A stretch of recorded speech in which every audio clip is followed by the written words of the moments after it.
ദൈവം എന്തും നമ്മളെ പരീക്ഷിച്ചിട്ടേ തരുള്ളൂ എന്ന് പറയാറില്ലേ അല്ലേ? ദൈവം ഞാൻ 2 ഷോപ്പ് കയറി. 3-ാമത്തെ ഷോപ്പിലേക്ക് കുറ്റിയാടിക്ക് പോകുക. ഞാനിപ്പോൾ നിലവിൽ താമരശ്ശേരിയാണ് ഉള്ളത്. കൊയിലാണ്ടിൽ നിന്ന് നേരെ താമരശ്ശേരി വന്നു. എൻ്റെ കസിൻ്റെ ഷോപ്പിലായിരുന്നു വന്നത്. അപ്പോൾ അവിടെ വന്നു, സാധനം ഉണ്ട്, പക്ഷേ ഞാൻ വിചാരിച്ച കളറ് കിട്ടിയില്ല. അത് കഴിഞ്ഞിട്ട് ഞാൻ വേറൊരു ഷോപ്പിൽ നോക്കി. ആ ഷോപ്പിൽ നോക്കിയപ്പം ആ കളറില്ല. അപ്പോൾ കോഴിക്കോട് എവിടെയെങ്കിലും ഉണ്ടോ എന്ന് നോക്കി. കോഴിക്കോട് അവർ മൊത്തം തപ്പി എവിടെയില്ല. ഉള്ളത് മാഹി, കുറ്റ്യാടി, ബാംഗ്ലൂര്, പിന്നെ എവിടെയും ഇരിട്ടി. ഇരിട്ടിയിൽ 2 ഉണ്ടല്ലോ ആ കളറ്. നമ്മുടെ കോഴിക്കോട് ജില്ലയിൽ ആകെ കുറ്റ്യാടിയിൽ മാത്രമേ ഉള്ളൂ. അങ്ങനെ ഞാൻ ആ പോയ ഷോപ്പിൻ്റെ ഓണറുടെ പിന്നെ മാനേജറ്, ഞാൻ പറഞ്ഞല്ലോ എൻ്റെ കസിനൊക്കെ ഫുൾ ടൈം അവിടെ ഉണ്ട്. ആരാ ഓണർ, എന്താ മാനേജർ എന്നൊക്കെ ഞാൻ പറഞ്ഞുതരാം. അപ്പം അവരെ വിളിപ്പിച്ച് അതൊന്ന് അവിടെ മാറ്റി വെപ്പിച്ചിട്ടുണ്ട്. ഇനി അവിടെ പോകണം. അതിൻ്റെ മുമ്പായിട്ട് എനിക്കൊന്ന് നമ്മുടെ മന്ത്ലി ചെക്കപ്പിന് പോകണം. അപ്പം പിന്നെ ഇവരെല്ലാവരും കൂടി ഉണ്ടാക്കിയത് പോകണം. ഇഡ്ഡലി ഗർഭ, ദോശ ഗർഭ, ബട ഗർഭ അല്ല കേട്ടോ, മൈഗ്രെയിൻ കാണിക്കാൻ വേണ്ടിയിട്ടാണ്. അപ്പോൾ ഞാനൊരു കാര്യം ചോദിക്കട്ടെ. ഒരു കൊച്ചിൻ്റെ കാര്യം ഞാനിവിടെ പറഞ്ഞപ്പം അത് വീഡിയോ ചെയ്യാൻ എത്ര റിയാക്ഷൻകാരാണ്. എന്നെക്കുറിച്ച് അതേ സെയിം സാധനം ഈ കൊച്ചു സഹിതം പലരും പറഞ്ഞിട്ടുണ്ടായിരുന്നു. അത് പ്രതികരിക്കാൻ മാത്രം മനുഷ്യന്മാരില്ല. അപ്പം ഇവിടെ വ്യക്തികളെ നോക്കിയിട്ടാണ് ഓരോന്ന് പ്രതികരിക്കുന്നത് എന്നുള്ളത് മനസ്സിലായി.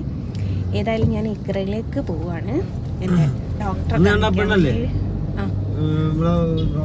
ഹോസ്പിറ്റലിൽ വന്നേ. ആർക്കോ എന്തോ വെച്ച് കൊടുത്തിട്ട് ഒഴിവാക്കാൻ വന്നായിരിക്കും. ഇവനും കണ്ടിട്ടുണ്ട്.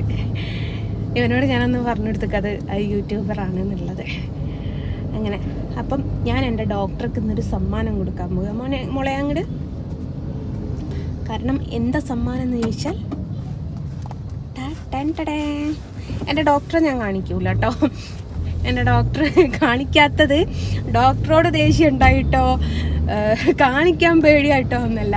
ഡോക്ടർ ഒറ്റക്കാരിയാ പറഞ്ഞുള്ളൂ. എന്തായാലും ഒന്ന് പറഞ്ഞൂടെ, കളിക്കരുത്. ആ ഡോക്ടറെ അടുത്ത് ഞാൻ ഇത് വീഡിയോ എടുക്കാൻ പോയാൽ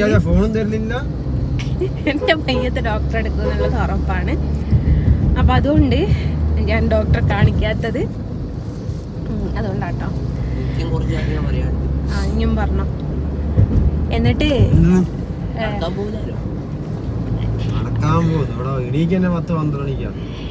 എന്നിട്ട് ഈ ഡോക്ടർക്ക് ഞാൻ കൊടുക്കാനുള്ള കാരണം എന്താ വെച്ചാല്,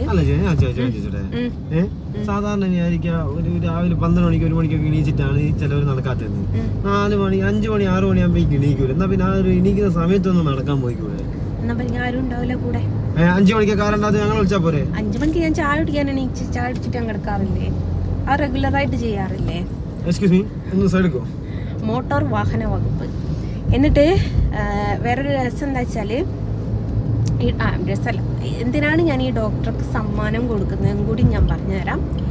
എനിക്ക് മൈഗ്രെയിൻ ആയിട്ട് 1.5 എന്ന് പറഞ്ഞ് ഞാൻ ഇഞ്ചക്ഷൻ ചെയ്യുന്ന ഒരാളായിരുന്നു. ഈ മൈഗ്രെയിന് കാരണം ഓവറായിട്ട് ടെൻഷൻ ആവുക, പ്രഷർ, കാര്യങ്ങൾ, ഇതൊക്കെ ഉള്ളവർക്ക് മൈഗ്രെയിൻ സ്വാഭാവികമായിട്ട് ഉണ്ടാകുന്ന ഒരു സംഭവമാണ്. പക്ഷേ എനിക്ക് ഈ ഡോക്ടറെ കാണിച്ചന്ന് തൊട്ടിട്ട് ഞാൻ ഭയങ്കര റിലാക്സുമാണ്. എനിക്ക് ഉറക്കമുണ്ട്.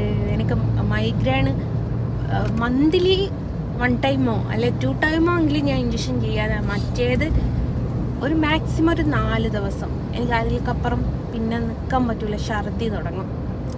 അപ്പോൾ നമ്മൾ ഡോക്ടറെ ദൈവതുല്യമായിട്ടാണ് കണക്കാക്കുന്നത്. ആ ദൈവതുല്യമായിട്ടുള്ള ആൾക്ക് ഒരു ദൈവത്തിന് സമ്മാനമായിട്ട് കൊടുക്കാൻ നടന്നെങ്കിൽ എന്നെ സംബന്ധിച്ച് ഭയങ്കര കാര്യമാണ്. എന്നാളേ ഡോക്ടറോട് പറഞ്ഞിട്ട് ഡോക്ടർ ഏടൊക്കെ അച്ചൂട്ടൻ്റെ അടുത്ത് അണ്ടിപ്പരിപ്പ് കിട്ടും, കയറി. അപ്പം എൻ്റെ ഇങ്ങനെ ഇൻസ്റ്റാഗ്രാമിലൊരിക്കൽ ഇട്ടിട്ടുണ്ടായിരുന്നു എൻ്റെ ബ്രദർ എന്ന് പറഞ്ഞിട്ട്. അവൻ്റെ ഷോപ്പ് കയറുക, ഉണ്ടാക്കല്ലേ ഭാഗ്യണ്ടെങ്കിൽ അണ്ടിപ്പരിപ്പ് കിട്ടും. അജിഫാനല്ല കേട്ടോ. ഇല്ല, ലോനാണോ പോയതല്ല, ആണ്. ചിരിക്കുന്നുണ്ട്. ഞാൻ കാണിച്ചു തരാം. ഞാൻ കണ്ടിപ്പരിപ്പ് ഫന്നാണ്.